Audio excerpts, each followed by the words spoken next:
Todos a paz do Senhor Jesus. Convido quem puder e quiser, nós vamos agora orar, ficarmos de joelhos e nessa posição colocar os nossos corações na presença do Senhor.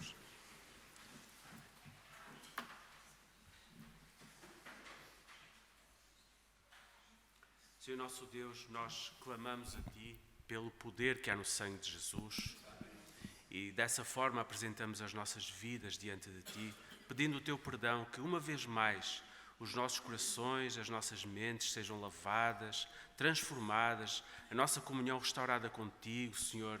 Nós oramos também para que qualquer preocupação ou mesmo doença, algum impedimento seja repreendido nesta hora, Senhor. Visita a Tua igreja nesta manhã.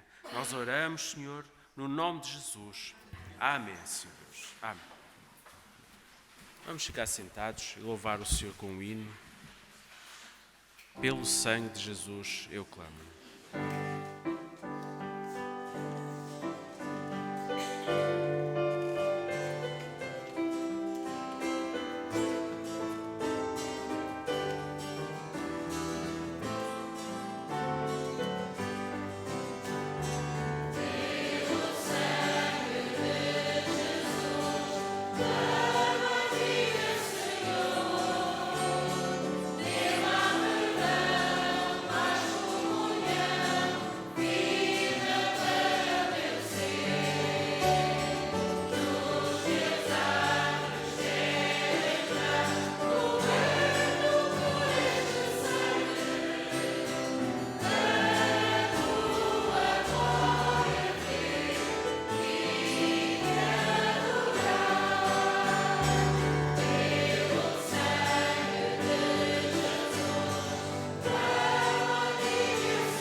Aleluia.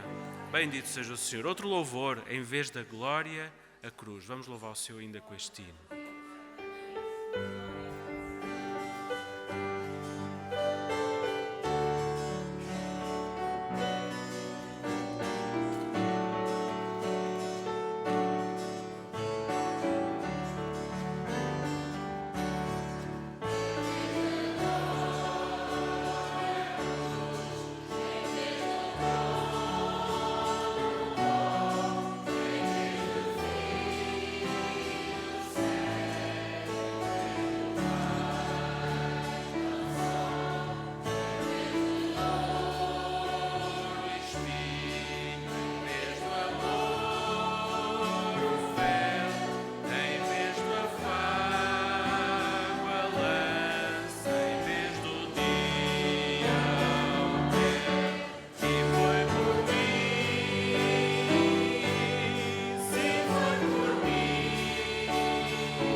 Jesus. Louvado seja o teu nome, Senhor.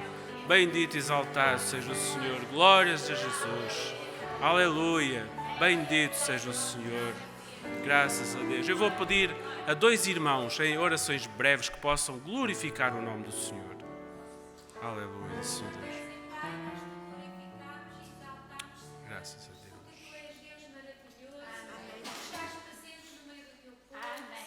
Aleluia.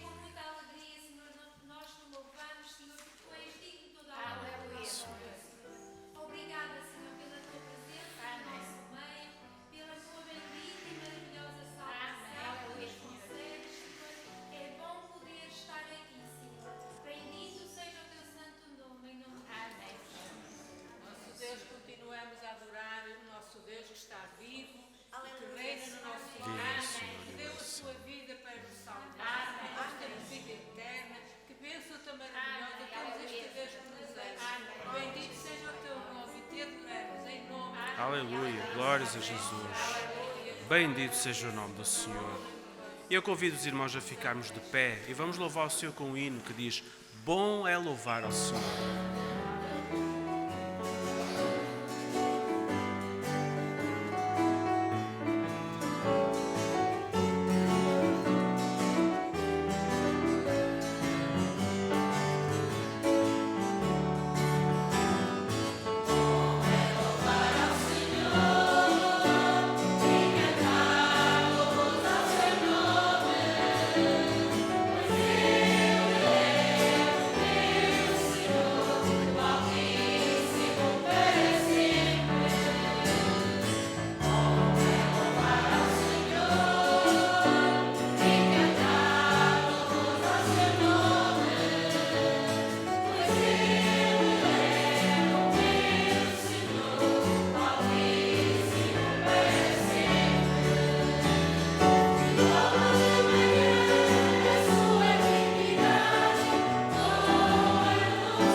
Irmãos, a paz do Senhor.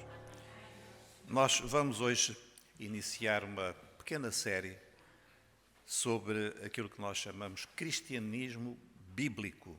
São pontos essenciais da nossa fé e que se destinam à Igreja, mas também àqueles que estão a chegar-se ao Senhor e que por vezes nos colocam algumas perguntas. Então nós vamos hoje começar este estudo muito simples e eu convidava os irmãos a abrirem as vossas Bíblias em Lucas capítulo 4,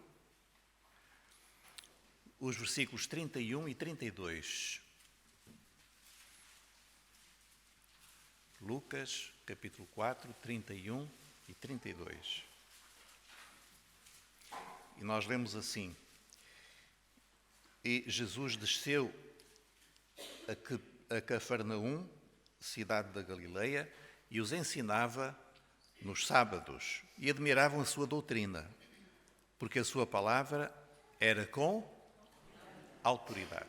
Senhor Deus nosso Pai, abençoa-nos, que o Teu Espírito Santo esteja presente agora, iluminando-nos. Dá-me também palavras para transmitir aquilo que Tu desejas e abençoa o teu povo e que nós possamos, neste tempo de trevas e de confusão, estar firmes em ti, na tua palavra. Nós oramos em nome de Jesus. Amém. Os irmãos podem ficar sentados. Nós vamos hoje falar sobre a Bíblia, relacionando-a com dois pontos essenciais que ela contém: verdade e autoridade. São duas palavrinhas muito simples, não é? Mas que nós vamos ver que são essenciais para a nossa fé e que estão diretamente ligadas à Bíblia.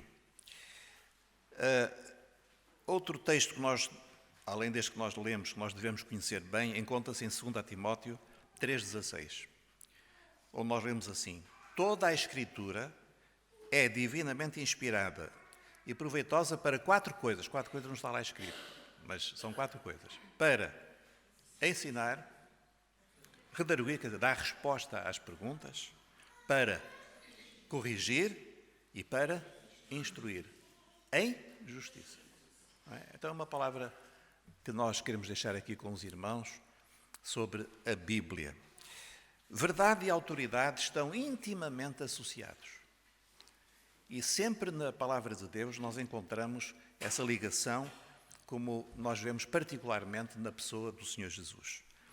Nós lemos aqui que as pessoas admiravam-se porque Jesus pregava com autoridade. Isto é, ele não estava a dar uma opinião no meio de várias opiniões, como era costume naquele tempo. O Rabi tal escreveu isto, o outro disse aquilo, e eu ouvi um outro.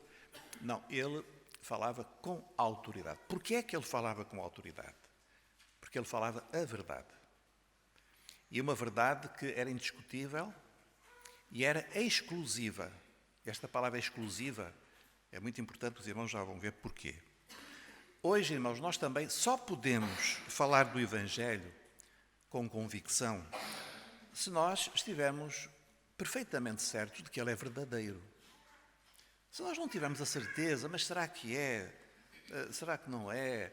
Será que isto é para hoje? Será que aquilo é mais para os ocidentais, outro é mais para os orientais?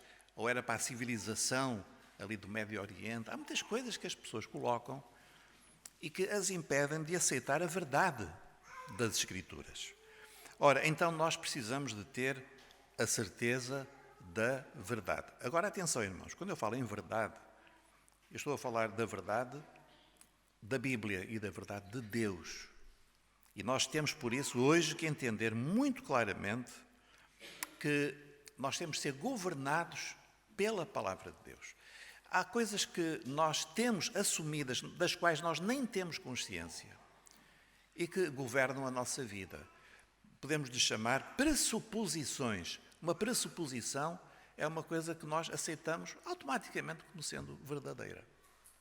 Mas há certas pressuposições que nós temos de ser críticos. Então nós vamos aqui fazer uma pergunta: quais são os valores que governam a minha vida?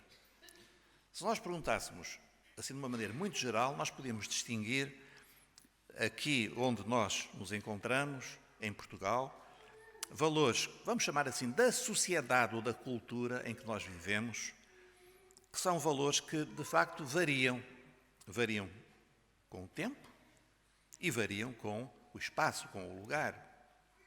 Então, na sociedade há uma evolução, há uma mudança das mentalidades. Os irmãos vejam, por exemplo, hoje a respeito de conceitos de família. Família hoje é uma coisa que não tem muito a ver com o conceito da sociedade de há 100 anos, ou há até menos tempo, há 50 anos. Então, o que é que aconteceu? Na sociedade, os valores que eram aceitos como normais, como universais, eles foram mudando. São os valores da sociedade. E vão mudar também. Noutros lugares têm outros valores. Há sociedades que, por exemplo, não gostam das mulheres e perseguem as mulheres. E até maltratam. A própria estrutura da sociedade maltrata as mulheres. E nós temos exemplos terríveis aí nos nossos dias. Muito bem, isso é a sociedade. As sociedades. Há outros valores, são valores religiosos, que variam também conforme as religiões, e em Portugal a religião mais dominante é a religião católica romana. Eu vou falar hoje, irmãos, e quando eu falar sobre a Igreja Católica Romana, eu queria dizer o seguinte: nós não queremos agredir a ninguém. Quando nós falamos, estamos a falar de ideias, de conceitos, não estamos a atacar pessoas.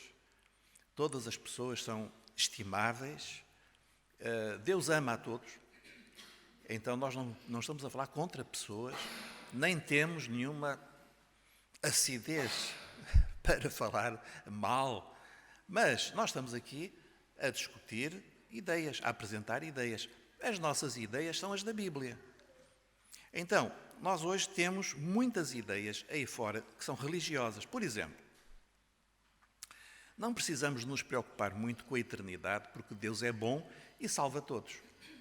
Então, é por isso que quando alguém morre, depois do funeral, para consolar a família, dizem assim: ele agora está num lugar melhor, não é? Estará. As pessoas acham que sim. Porquê é que acham? Não, porque ele era uma boa pessoa, não mentia demasiado, roubava pouquinho. Então as pessoas acham que ele era um bom cidadão, ia à igreja de vez em quando, então, ele está num lugar melhor. Será que está? Qual é a autoridade que nos dá a afirmar isso? De onde é que nós tiramos essa autoridade? Então, há muitas coisas que estão no ar e que nós às vezes absorvemos, inclusive valores que são valores espirituais, e que nós temos de discernir. Será verdade ou não? Então, hoje nós podemos dizer assim, em geral, as pessoas assumiram certos valores que são culturais ou sociais e valores que são religiosos. Há valores culturais que as pessoas assumiram que nem deram conta.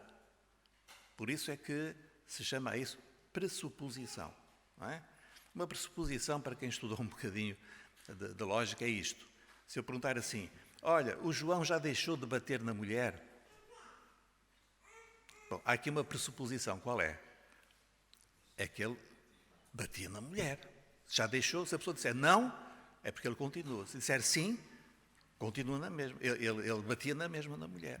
Então, nós temos às vezes coisas em nós das quais nós não nos damos conta. E às vezes nós notamos que há irmãos que estão ainda naquele conflito mental entre o que a Bíblia diz e aquilo que eles aprenderam na cultura, a respeito da vida em geral, a respeito dos relacionamentos sociais, a respeito da família, a respeito de muita coisa. Então há um choque, não é, na mente, e por isso é tão importante nós entendermos o que é, de facto, a Bíblia na prática para nós. Então nós vamos falar, irmãos, de uma outra perspectiva, que não é a perspectiva das sociedades, nem é da religião, mas é aquilo que nós vamos dar o título, o cristianismo bíblico. Poderíamos chamar o Evangelho, mas o cristianismo bíblico, nós estamos a chamar bíblico, para se opor a outras formas de cristianismo, que de facto não têm a Bíblia no seu centro. E nós precisamos de entender que nós que estamos aqui, nós seguimos o cristianismo, podemos dizer assim. Eu não gosto muito da palavra cristianismo, porque dá para muita coisa, mas para efeitos aqui didáticos dá. Então nós queremos num cristianismo, mas aquele que está na Bíblia. Então hoje nós vamos fazer aqui alguns contrastes. Então o que é que nós, como cristãos bíblicos, também podemos chamar de evangélicos, que é outra palavra também que abarca muita coisa e às vezes muita confusão, em que é que nós cremos? Muito bem, então, primeiro, nós queremos que Deus falou à humanidade. Isto é tão importante, porque nós não podemos viver, se Deus falou, nós não podemos viver abandonados à nossa imaginação sobre como é que vamos fazer, como é que há de ser. Se Deus falou, então nós temos de conhecer o que Ele falou. Concordam, irmãos? Então, Deus falou, a verdade que Ele fala, o que Ele fala é a verdade. Então, a verdade não é uma descoberta de meia dúzia de inteligentes que estudaram muito e descobriram a verdade. Não, isso é uma verdade. É uma verdade que pode ter as suas restrições, o seu contexto. É uma verdade. E pode até ser muito próxima da verdade de Deus. Pode ser. Mas a verdade é uma revelação. Então, se Deus falou, nós estamos a falar de algo que é tão importante que nós não podemos aceitar uma ideia de que Deus falou, mas nós ignoramos. E é por isso, irmãos, que é muito preocupante que, em geral, os irmãos que vêm da Igreja Católica Romana, eles dizem, olha, eu nunca estudei a Bíblia. Nunca estudei a Bíblia. Nunca me ensinaram a Bíblia. Até diziam para eu ter cuidado com a Bíblia, porque a Bíblia era um livro muito difícil de entender. Então, mas se Deus falou, e se a Bíblia é o que está o registro do que Deus falou, por que é que eu não leio, por que é que eu não estudo assim com fome a Bíblia? Então nós temos esta enorme diferença, que nós cremos que Deus falou e que a revelação dele está escrita, está registada na Bíblia. Os irmãos creem nisto? Eu também creio. Há muitos anos que eu creio. Então, a Bíblia é a nossa fonte, e fonte suficiente, esta palavra é muito importante, de conhecimento da verdade. Então, nós não precisamos de mais nada. Se Deus falou e se, pela sua providência, nós temos na Bíblia a sua revelação, eu tenho é de me dedicar a ler, a estudar e a descobrir o que Deus falou. É esse o nosso plano. Nosso plano de estudos, de trabalho é muito simples. Aliás, o Evangelho é muito simples.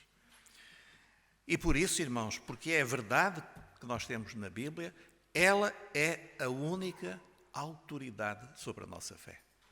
Não temos outra autoridade. O que ela diz para nós tem valor. Nós respeitamos, obedecemos, porque ela é a verdade, é aquilo que Deus falou. Não é aquilo que um homem falou, é aquilo que Deus falou. Irmãos, esta é a base da nossa fé, é a palavra de Deus. E por isso, muitas vezes, nós lemos na Bíblia sobre a rocha, os alicerces, o fundamento dos apóstolos e dos profetas. Porquê? Porque fala da base. Se nós não tivermos a firme certeza de que a Bíblia é a palavra de Deus, é a revelação, é a verdade, a nossa fé vai andar em cima da areia, não é? Vacilante, se sopra um vento, vai para um lado, se vem uma tempestade, pode ruir. Então, este é um ponto essencial e eu quase podia ficar por aqui, mas já que temos mais uns minutos, vamos aproveitar. Então, irmãos, nós quando falamos de que a nossa fé está assente na Bíblia, nós vemos o seguinte, que o mundo pergunta assim, o que diz a sociedade? Então, o que diz a sociedade? Nos jornais, na televisão, nos livros, na escola, entre os amigos. O que é que diz a sociedade? E nós podemos ter um conjunto de valores que dizem respeito àquilo que as pessoas falam. Então, hoje em dia, nós temos uma grande convergência em muitas coisas que os irmãos sabem, eu não vou estar aqui a falar. Eu falei de família. Os irmãos sabem quais são os conceitos de família que hoje há aí. Sobre casamento, também a mesma coisa. E por aí fora. Então, o que é que diz a sociedade? Não, a sociedade diz isto. O fulano de tal, o grande sábio, diz isto. Agora, politicamente, aquilo que é politicamente correto é pensar assim. Muito bem, é o que diz a sociedade. Outros vão mais além e então perguntam-se, o que é que diz a minha tradição religiosa e os seus líderes? E então querem saber o que é que diz o Papa, o que é que diz o seu Bispo, o que é que diz o homem lá do Tibete, o que é que diz o guru lá da Índia. Não é? Tudo isso está certo. O que é que diz a tradição religiosa? Nós temos uma pergunta diferente. O que é que diz a Bíblia? É uma pergunta simples, mas muito radical. O que é que diz a Bíblia? Porque se ela é a verdade e se é a autoridade, é lá o que dizem os outros, eu até gosto de saber, gosto de estar informado, está tudo certo. Mas o que me importa a mim, de facto, é saber o que diz a Bíblia. O que é que diz a Bíblia? E então, eu pergunto a respeito das coisas que nós podemos ter na nossa vida. A minha pergunta não é o que diz o último congresso dos psicólogos americanos. Não, é o que é que diz a Bíblia. Não é o que diz a sociologia moderna. Não, o que é que diz a Bíblia? Não quer dizer que eu seja ignorante e que viva sem olhar à minha volta. Não, mas em última hipótese, em derradeira escolha, eu vou escolher o que diz a Bíblia. Os irmãos também? Olha, irmãos, isto vai nos trazer muitos dissabores. Sempre trouxe à igreja, ao longo da história da igreja, sempre trouxe muitos dissabores. E hoje também. E nós temos de ser sábios, mas firmes. O que é que diz a Bíblia? Então, eu falei há pouco da família, falei de casamento, eu respeito muito o que dizem os sociólogos, psicólogos, políticos, tudo certo. A minha pergunta é outra, e o que é que diz a Bíblia? E aí nós podemos entrar em problemas. Bons problemas, são os problemas de querer e de defender a nossa fé. Então, irmãos, vamos lá voltar a este ponto essencial. Podemos conhecer a verdade ou a verdade é uma coisa filosófica, é um conceito, é uma descoberta humana? Não, podemos conhecer a verdade. Aquela verdade que Deus revelou. Não é tudo o que nós gostaríamos de saber. Por isso, em Deuteronômio, salvo erro 29, está escrito assim: as coisas que Deus revelou são para nós e para os nossos filhos. As ocultas são de Deus. Há coisas que nós não sabemos. Há muitas coisas, irmãos, se me perguntarem como é que foi, eu não sei. E se Deus não revelou, por que é que eu hei de estar a inventar? Agora, há coisas que Deus revelou. E essas nós temos de conhecer, em primeiro lugar, conhecer e ter fé e viver. Então, podemos conhecer a verdade? Sim, pela revelação de Deus. Se Deus falou, eu preciso de saber o que Ele disse. Eu estou a repetir isto várias vezes, porque é tão importante que nós temos de interiorizar e de compreender a quem é que nós servimos, quais são os valores que devem estar na nossa mente, no nosso coração, e pedimos que o Senhor lave a nossa mente. Por isso a palavra, às vezes na Bíblia, é comparada à água, não é? A água que limpa a nossa mente. Então vamos ler aqui este texto em que Jesus fala em João 17. A tua palavra é a verdade. Pronto. Coisa tão simples, não é? O que é a verdade? Há compêndios inteiros sobre a verdade. Filosofia, teologia, o que é a verdade. Jesus disse estas palavrinhas assim: a tua palavra é a verdade. Pronto. Então, o irmão crê nisto? Eu também creio. A tua palavra, a palavra, não é as ideias dos judeus ou dos homens inteligentes, é a palavra, o que Deus falou, a revelação dele, essa é a verdade. E nela nós podemos confiar. E lembramos Hebreus 1:1, havendo Deus antigamente falado muitas vezes. Meus irmãos, eu não posso deixar de enfatizar mais uma vez este ponto. Se Deus falou, nós temos de conhecer o que Ele falou.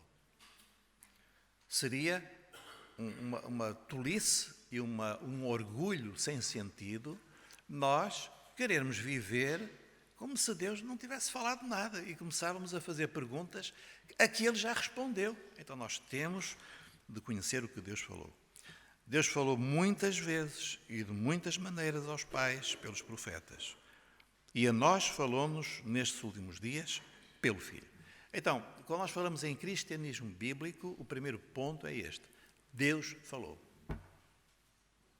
E na Bíblia nós encontramos o registro daquilo que Ele falou.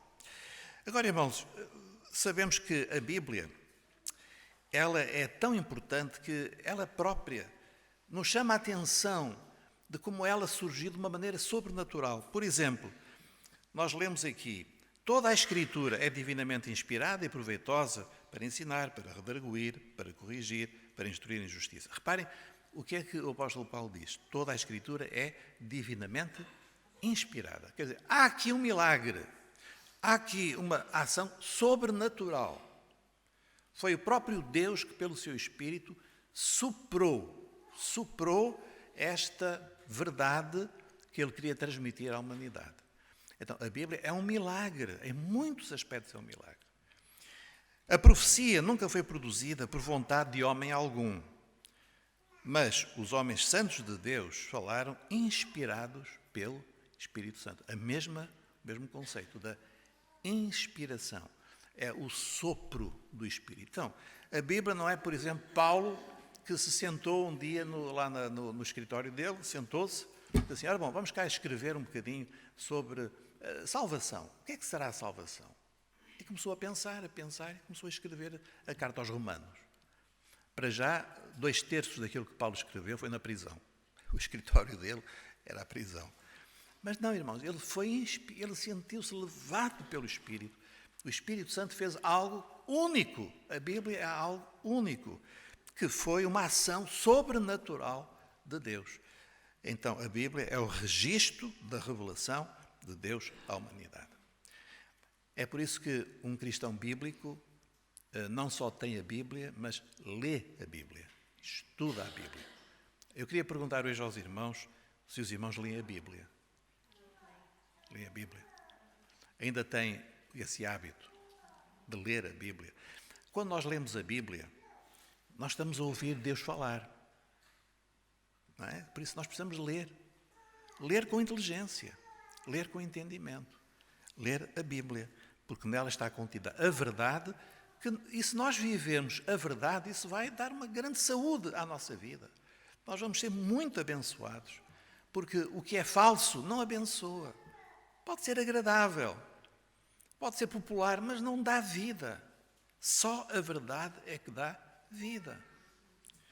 Agora, irmãos, naquele espírito que eu falei há pouco, ainda sobre a Bíblia, tópicos que nós não vamos aqui perder tempo, que a Bíblia é um livro único, inspirado por Deus, pela sua diversidade, 40 autores que vêm de todas as áreas da vida, desde um primeiro-ministro como Daniel, até um pastor como Amós, pescadores como Pedro, todas as áreas da vida, abrangendo 1500 anos e 3 continentes.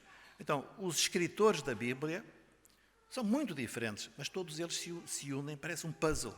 Cada um vai colocando uma peça, e no fim nós temos um quadro perfeito, um quadro completo, perfeito. A Bíblia é um livro único porque tem profecia. Se os irmãos procurarem nos livros chamados sagrados ou religiosos, não há profecia. No Corão, mais uma vez estou a falar com todo o respeito, não há profecia nenhuma. Zero. Os Vedas dos hindus, 0 profecias. Ninguém fala daquilo que vai acontecer no futuro. A Bíblia tem 27%. O conteúdo é profecia. Coisas que Deus falou, antes que acontecessem, Ele já falou sobre elas. Irmãos, quem é que pode falar assim com tanta certeza de coisas que não aconteceram ainda? Que estão para além do horizonte temporal do homem que a descreveu. Deus, a profecia é um selo, é uma marca de Deus sobre a Bíblia. É Deus a dizer, sou eu, este livro aqui, fui eu, o seu autor. Muitos escritores, um só autor, que é Deus. A sua influência, milhões de vidas transformadas ao longo da história humana. A sua unidade, indestrutível, quantas vezes quiseram destruir a Bíblia, ou proibi-la. Ainda hoje a Bíblia é proibida em muitos países e é um risco de ir parar à prisão ter uma Bíblia. Popularidade, é o livro mais traduzido de toda a história até hoje, não há outro como a Bíblia, e amplamente difundido. Fiabilidade, a arqueologia tem mostrado que todas as referências, por exemplo, no livro de Atos dos Apóstolos, referências a cidades, autoridades que estão registadas aqui, e a história e a arqueologia estão a descobrir que são verdadeiras, que existiu mesmo. Então estão a descobrir hoje em Israel, onde a arqueologia tem tido um aumento e um sucesso extraordinários, todos os anos estão a fazer descobertas extraordinárias, confirmando quer coisas do Novo Testamento, quer sobretudo do Antigo Testamento. Estão-se a descobrir coisas que só estavam lá num livro em 2 de Crónicas e de repente descobrem aquela cidade, uma placa com aquele nome, etc. Então a Bíblia é um livro também fiável. Agora, meus irmãos, o mais importante, vamos ver agora algo prático. Nós temos de examinar todas as coisas à luz da Bíblia. Podemos dizer que a Bíblia é a nossa lupa. Nós temos que ver o que é que diz a Bíblia. Sobre qualquer assunto. Sobretudo assuntos de fé. E eu vou-vos contar esta história que a Bíblia registra de um apóstolo que os irmãos conhecem, o apóstolo Paulo. Todos conhecem? Não era um homem qualquer. O apóstolo Paulo, cheio de revelação, cheio de autoridade. Ele chegou a uma cidade chamada Bereia, entrou na sinagoga e começou a pregar o Evangelho. E, de facto, era uma coisa extraordinária. O que é que fizeram os bereanos? Foram à Bíblia, às Escrituras, e confirmaram, nós lemos assim, examinando cada dia nas Escrituras se estas coisas eram assim. Então, Paulo falou, e eles não disseram nada, e foram para casa e disseram, não, vamos ver se está na Bíblia mesmo. Agora pergunto aos irmãos, Paulo ficou ofendido, aborrecido, triste, saiu de lá assim, não acreditam em mim, vou-me embora, que falta de respeito. Não, eles são chamados nobres, foram mais nobres do que outros que estavam em Tessalónica. Porque aquele gesto de ver nas Escrituras se era verdade, aquilo agradava a Deus e Paulo ficou feliz com isso. Então nós, meus irmãos, nós temos de ver se o que nós ouvimos, até na igreja, por aí fora, os livros que lemos, os YouTubes que nós assistimos, se estão conformes à palavra de Deus. E temos de examinar. E hoje em dia, cada crente tem de ser, além de crente, inteligente. Tem de ter discernimento. Não vai em cantigas. Não, faz como os bereanos. Vão ver, será que é verdade? Vão ver, vão examinar. Agora, irmãos, outra coisa, nós não devemos ir além do que está escrito na Bíblia. Lembrem-se que há pouco eu disse, há coisas que Deus revelou. Há outras que não revelou. Então, eu não preciso de ir além da Bíblia para satisfazer a minha curiosidade. Se não está claro na Bíblia, há grandes controvérsias sobre a criação, aspectos da criação. Irmãos, eu confesso, há coisas que eu não sei, não entendo. Há pessoas, irmãos nossos até, que pregam com muita convicção como é que foi a criação. Eu não entendo tão bem, talvez por culpa minha. Mas aquilo que é importante para nós e para a nossa vida, os irmãos podem ter a certeza que está registado nas Escrituras. Está escrito. Então Paulo diz assim, para que nós aprendais a não ir além do que está escrito. Então, se houver alguma coisa, não foi descoberto um evangelho novo agora, e esse evangelho desdiz completamente os outros evangelhos. Irmãos, vamos ver bem o que é isso. Não é? Vamos ver o que é isso.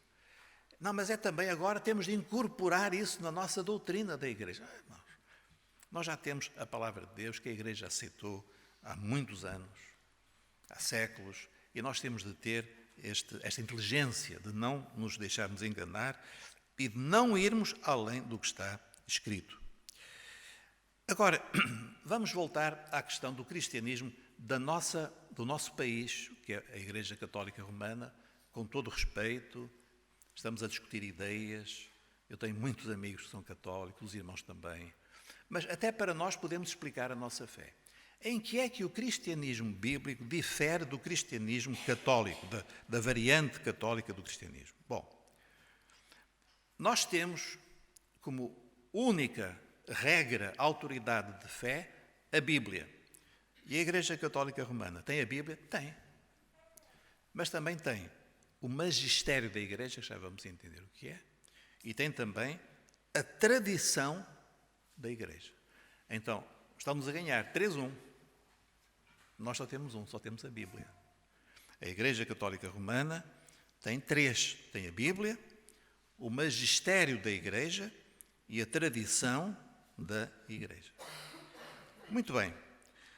Ora, há 500 anos, houve um católico chamado Lutero, um monge, que disse, não, espera aí, nós temos de ir à Bíblia. A Bíblia deve ser a nossa regra única de fé. Não é o magistério da Igreja, que ele conhecia muito bem. Nem a tradição que ele ensinava. Ele Ele era professor de teologia. Nós temos de voltar à Bíblia. Temos de ler o que está na Bíblia. Temos de sujeitar à Bíblia a nossa fé. E então ele definiu isso com uma frase muito simples, em latim, sola scriptura. Sola scriptura quer dizer apenas a Escritura. Só pela palavra, só pela Escritura. E ele não foi o primeiro, já outros tinham dito a mesma coisa. Na Inglaterra, John Wycliffe, ou na atual Checoslováquia, João Hus, e Savonarola na Itália. E esses homens que chamaram a atenção, católicos que chamaram a atenção para ler a Bíblia, seguir o que lá está. E o que é que a igreja da altura fez? Matou-os. Wycliffe foi uma história um bocadinho diferente. Matou-os. De uma maneira cruel, queimando os vivos numa estaca, não é? Então, parece que para a Igreja Católica histórica, a Bíblia não era assim tão importante quanto aquilo que a Igreja falava e que a Igreja determinava. E daí surgiu um enorme conflito que no século XVI eclodiu e a que se deu o nome da Reforma Protestante. A Reforma foi um movimento de voltar à Bíblia, de voltar a ler a Bíblia, a crer na Bíblia, a estudar a Bíblia e a não aceitar outras imposições que estivessem fora da Bíblia. Bom, para a Igreja Católica Romana, de facto, há não uma, mas 3 fontes. Eu gostaria de citar aqui o Catecismo. Eu nunca pensei na minha vida ler o Catecismo, mas agora ando a ler. Meus irmãos, não se preocupem. Então diz assim no Catecismo: é claro, portanto, que a Sagrada Tradição, primeiro, a Sagrada Escritura, 2, e o Magistério da Igreja, cá estão as 3 fontes de autoridade da Igreja Católica Romana, segundo um sapientíssimo desígnio de Deus, estão de tal maneira ligados e conjuntos que nenhum pode subsistir sem os outros. E, todos juntos, cada um a seu modo, sob a ação do mesmo Espírito Santo, contribuem eficazmente para a salvação das almas. Que grande confusão, não é, irmãos? Então, o homem não é salvo só pela Escritura. É preciso a Sagrada Tradição e o Magistério da Igreja. Nós já vamos ver o que é que isto quer dizer. Quer dizer o seguinte: a Bíblia, sim, a Bíblia é muito bom, mas é a Bíblia interpretada pelo Magistério. O que é o Magistério? São os mestres da Igreja. É o conjunto daqueles que são os autorizados a ler e interpretar a Bíblia. E o que é a tradição? É o conjunto dos dogmas, dos concílios, aquilo que os bispos determinaram, aquilo que o Papa falou. Então, tudo isso junta-se à Bíblia e a Bíblia fica lá no meio. E lida e interpretada segundo aquelas fontes de autoridade. O que é que isto significa na prática? Que quem decide é a Igreja. A Igreja está acima da Bíblia. Vocês não estão a compreender? A Bíblia está lá, sim.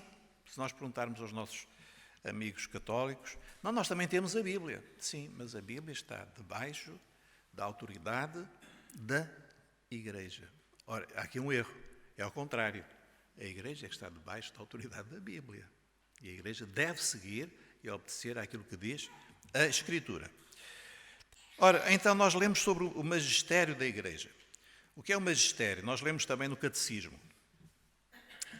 O encargo de interpretar, isto é, não é qualquer pessoa que pode ler a Bíblia e interpretar. Se os irmãos estão a fazer isto, estão a fazer muito mal. Estou a ser irónico, não é?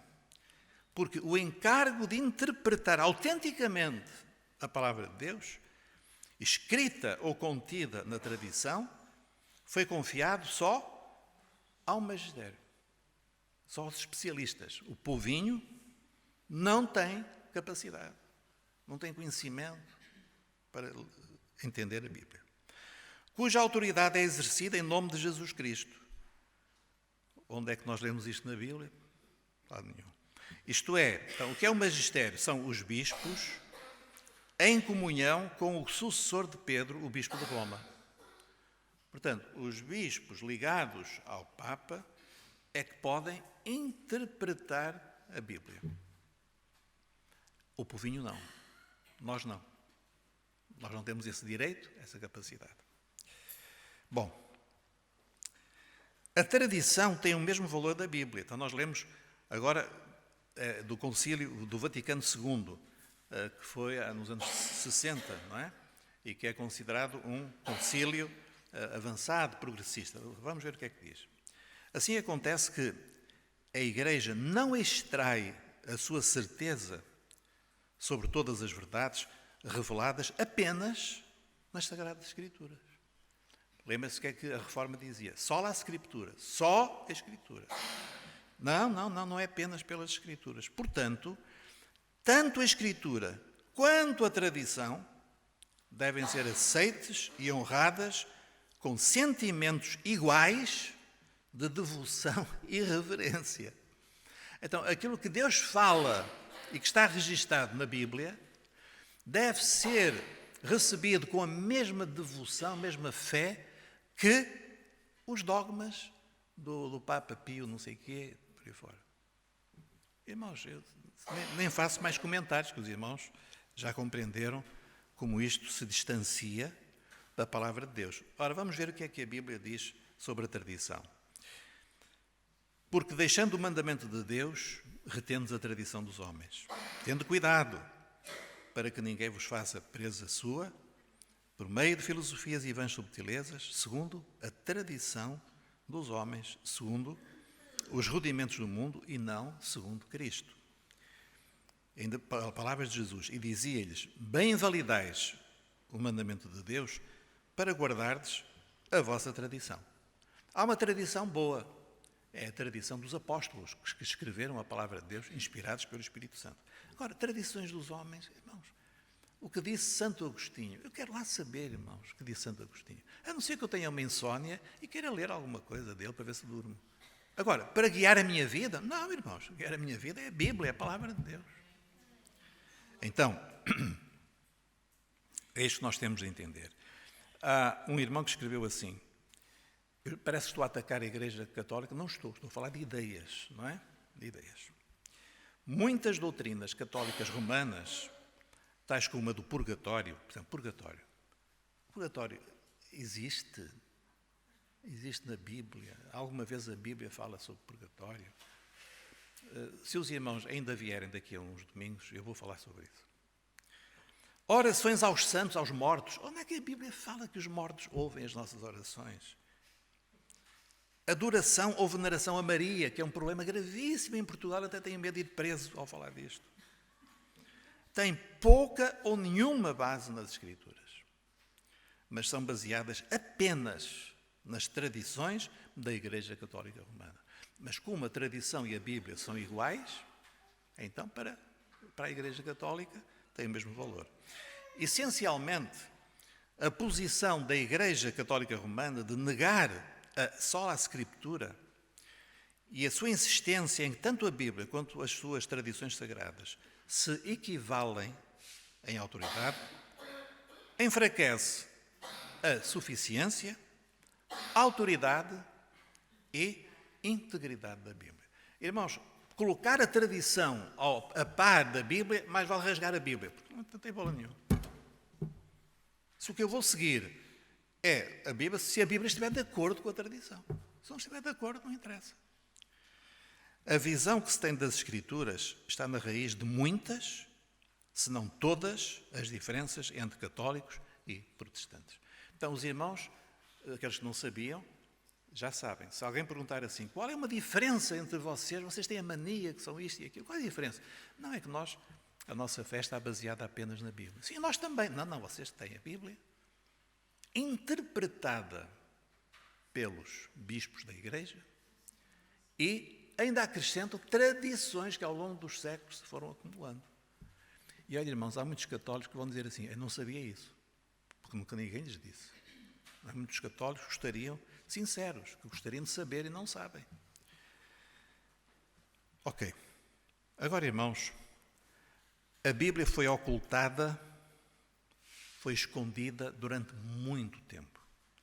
Eu vou perguntar aos irmãos, não é preciso responderem, qual é a pessoa que abomina, que que detesta, que odeia a palavra de Deus e que fará tudo para a esconder.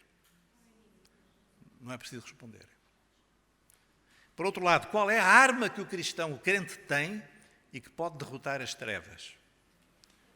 É a palavra. Lembrem-se da tentação de Jesus, não é? Quando Satanás disse, não deita-te daqui abaixo, está escrito. E Jesus diz, também está escrito. É engraçado que Satanás conhecia a Bíblia. Citou a Bíblia. Há muita gente que pode citar a Bíblia. Mas Jesus disse, mas também está escrito. Então ele tinha discernimento, ele conhecia a palavra de Deus tão bem, é por isso que nós temos de conhecer a palavra. Às vezes há irmãos que ficam afetados, eu fui lá à casa um senhor que dizer que o nome de Deus é Jeová, e eu abri a Bíblia e de facto está lá, é Jeová, eu nunca tinha visto. Pois não, irmão, é Jeová, é Adonai, é Jeová Nissia, tem muitos nomes. O irmão é que não estuda a Bíblia, não lê a Bíblia. Então, nós temos de conhecer a Bíblia e saber que ela esteve escondida muitos séculos. Esteve escondida até dos próprios católicos, claro, porque quem é que tinha a Bíblia? Ninguém tinha a Bíblia. Os próprios católicos, os padres, eles não tinham acesso à Bíblia. Muito raros, só aqueles que estavam numa posição de superioridade é que podiam ler a Bíblia. Lutero teve a felicidade porque ele foi ensinar no seminário dele, ele foi ensinar Bíblia. E foi isso que o converteu, porque ele, ao ler a Bíblia, começou a ver que o que ele via à volta não tinha nada a ver com aquilo. O povo não tinha acesso à Bíblia. E durante muito tempo, as pregações da Bíblia eram em latim. Nem havia pregação, em latim. Quem é que falava em latim? A Bíblia estava circunscrita a um círculo restrito de teólogos, subjugada à tradição resultante das decisões conciliares e dos decretos papais. Isto é, nunca quiseram colocar a Bíblia nas mãos do povo, porque no dia em que o povo tiver a Bíblia nas mãos e ler, é uma revolução. E é isso que nós temos sentido na nossa vida. Quando nós começamos a pegar na Bíblia, a ouvi-la bem explicada, a ler a Bíblia e a viver o que lá está, nós não queremos outra coisa, irmãos. Eu quero lá saber o que é que disse o concílio não sei de quê. Muito bem. Então, hoje nós temos algo que foi conquistado com muito sangue. Nós temos direito ao livre exame das Escrituras.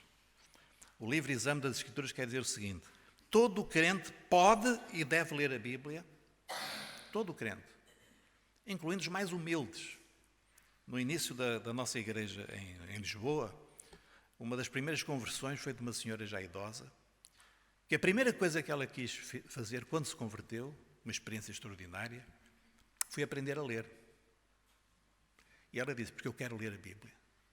E aprendeu, e leu até ao fim da sua vida. Então, irmãos, hoje nós vemos os povos mais atrasados até culturalmente, são aqueles que estão, eu não quero estar a falar muito, mas nas partes do mundo onde entrou esta mentalidade, o não ler, não conhecer, ouvir o que os outros dizem, acreditar de olhos fechados. Mas não, nós temos o direito e até o dever de ler e de conhecer a Bíblia. E outra coisa, a Bíblia promete que quando nós o fazemos, o Espírito Santo que inspirou as Escrituras, o mesmo Espírito, ele vai nos guiar, vai iluminar o nosso entendimento. Não é maravilhoso, irmãos? Os irmãos nunca sentiram isso? Quando nós estamos a ler a Bíblia, parece que de repente aquela palavra fala ao nosso coração. É o Espírito Santo que está a usar as Escrituras, porque ele inspirou aquele texto. Agora, atenção, livre exame não significa interpretação livre no sentido que cada um interpreta como quer, às vezes de uma maneira um bocadinho tola. Temos que entender isso. Livre exame é o direito que nós temos, mas temos de ponderar tudo dentro daquilo que é o bom senso e o conhecimento de toda a Bíblia. Todo crente não só pode, como deve ler a Bíblia. Vamos lembrar aqui alguns textos, porque tudo o que antes foi escrito, para nosso ensino foi escrito. Então é para nós sabermos. E um dia, irmãos, nós não podemos comparecer diante de Deus, todos nós vamos comparecer diante deles, não é? Eu daqui a poucos anos, não sei quantos, alguns daqui a mais alguns, mas todos vamos comparecer. E não podemos dizer, Deus, eu não sabia.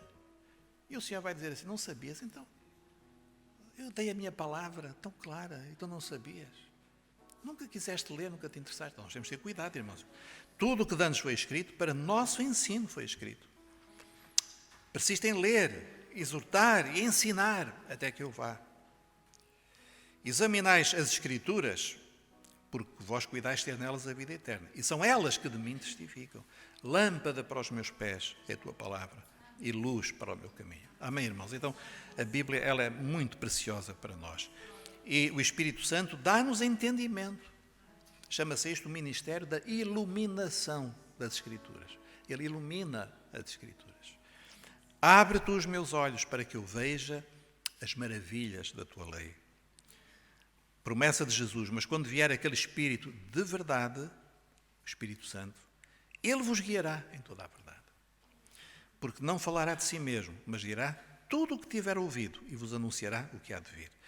Quando Jesus encontrou aqueles discípulos de Emaús e que estavam tão confusos, como é que Jesus tinha morrido, que tinha sido uma derrota? E Jesus, nós lemos, então abriu-lhes o entendimento para compreenderem as Escrituras. Então o irmão, mesmo que não tenha um conhecimento total, o irmão fique na fé que o Senhor vai ajudá-lo a entender a palavra. O irmão pode ler e Deus vai abençoá-lo. Então, terminando, aqui em 2 Coríntios, diz o apóstolo Paulo, antes rejeitamos as coisas que se ocultam, que por vergonha se ocultam, não andando com astúcia, nem falsificando a palavra de Deus. Então, não posso falsificar. Dizer que algo que é verdade não é verdade. Ou que não é verdade para os nossos dias. O que Paulo escreveu não se aplica aos nossos dias. Mas o irmão diz isso com que autoridade? É porque deu na cabeça? Porque não convém? Não, nós temos que ler e crer. Assim nos recomendamos à consciência de todo o homem na presença de Deus, pela manifestação da verdade. Mas se ainda o nosso Evangelho está encoberto, para os que se perdem está encoberto, nos quais o Deus deste século cegou os entendimentos dos incrédulos. Irmãos, é uma coisa estranha. Homens, mulheres, às vezes tão inteligentes e que não entendem. Porquê? Porque o inimigo cegou-lhes o seu entendimento. Precisa de uma libertação que só vem através da conversão a Jesus. Então, irmãos, concluímos. A que autoridade eu me submeto no que diz respeito à minha fé? É o que diz a televisão? É o que diz o livro? É o que diz a escola? Ou é o que diz a Bíblia? Irmãos, e nós temos esta pergunta vai acarretar muitas consequências para nós. Hoje nós temos pais que estão aqui, que vão às escolas e dizem, olha, o meu filho não vai a esta festa do Halloween. E ganham inimizade, começam a ser olhados de lado. Às vezes o filho pode sofrer discriminação. Há um preço a pagar, irmãos. Mas que preço é este comparado com o que foi pago pelos nossos irmãos no passado? Não é nada. Não é nada. Eu lembro que quando era criança, os meus pais tiraram-me da educação religiosa e moral. Às vezes era religiosa e imoral, mas isso é outra questão. E era eu e um rapaz comunista, filho de pais comunistas. Era o comunista e o protestante. Ele ainda hoje está aí, trabalha no teatro, muito conhecido. Então nós éramos os dois. Olha, irmãos, o professor tinha-nos um asco. Não é? Logo de criança comecei a sentir, isto de ser protestante parece que não é muito popular. É isso mesmo. Então nós devemos aceitar apenas a palavra de Deus como fonte de verdade e autoridade sobre a nossa fé. Vamos ser corajosos, irmãos, valentes. Não, a minha fé é a Bíblia, é o que está lá escrito, é isso que eu faço, é isso que eu vivo. Devemos confiar que o mesmo Deus que inspirou as Escrituras também ilumina o crente. E devemos rejeitar firmemente todas as doutrinas que não estejam conformes à palavra de Deus. Se nós fizermos isto, vamos ser mais do que vencedores. Para os valentes, para os que têm fé, não é para aqueles que têm um pé aqui, outro ali, não, os que têm fé, estão decididos e vão ter grandes e gloriosas experiências com o Senhor. Amém? Que o Senhor nos abençoe. Vamos ficar de pé.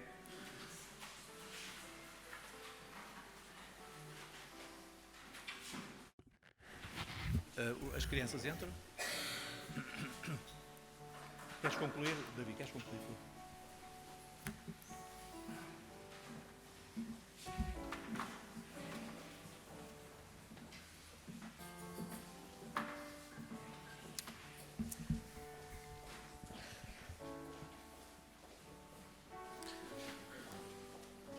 Graças a Deus.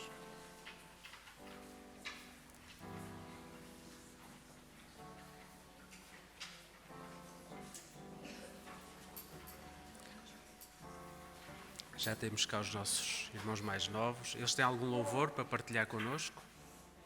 Tem? Está ali, Ivana. Vamos ouvir então.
Aleluia.